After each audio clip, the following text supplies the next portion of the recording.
Hi, everyone. Welcome to a new episode of Crypto Tips. My name is Heidi, and today we have a very special guest. For those of you who have been subscribed for a while, you already know who's here. Maria, our lovely lawyer from Portugal. And it's great to have you here, Maria. I want you to say hi. Hola, thank you so much for having me. You're so kind. Thank you. Yeah, so there's been some updates to the visa information in Portugal, the D7, the golden visa, new visas for nomads, and also what's happening with crypto in Portugal. So we're gonna get you guys all caught up on all those topics and a series of videos to be released. So let's get into it, Maria. What do you want to talk about first? Most recently, there was the MiCA regulations put out from the European Commission. So I think a lot of people are going to be wondering, how does that regulation affect the individual nations within Europe? Like, do they have to be enforced, or what are your thoughts on that?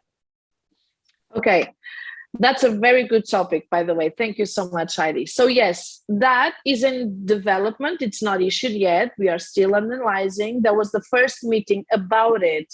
There was this first meeting. I believe that kind of information is released so people maybe get a little bit afraid and start reducing their investment in crypto. That's only my guess. Now, of course, when you have a law that's enforced by all members of the European Union, of course, we all should act in the same way. But I can give you an example. In Portugal, in Europe, you cannot have double taxes, and that applies to everything.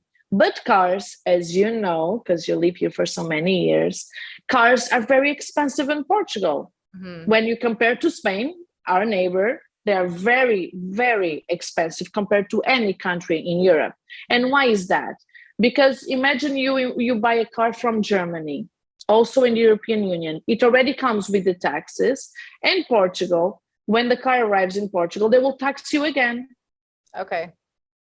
And that's forbidden. You cannot do that because it already comes with taxes and it's a country from the European Union. European countries already put us at the European court. We lost, we paid the fine, but we still do the same. So do we have to do it as they say we should? We should, but it's like... You don't have to, yeah. Another thing, the Swedish, I don't know if you heard about it. We have a lot of Swedish people here in our country that come to enjoy their retirement, as so many do.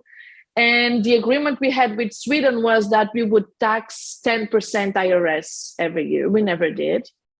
Sweden was so mad at us.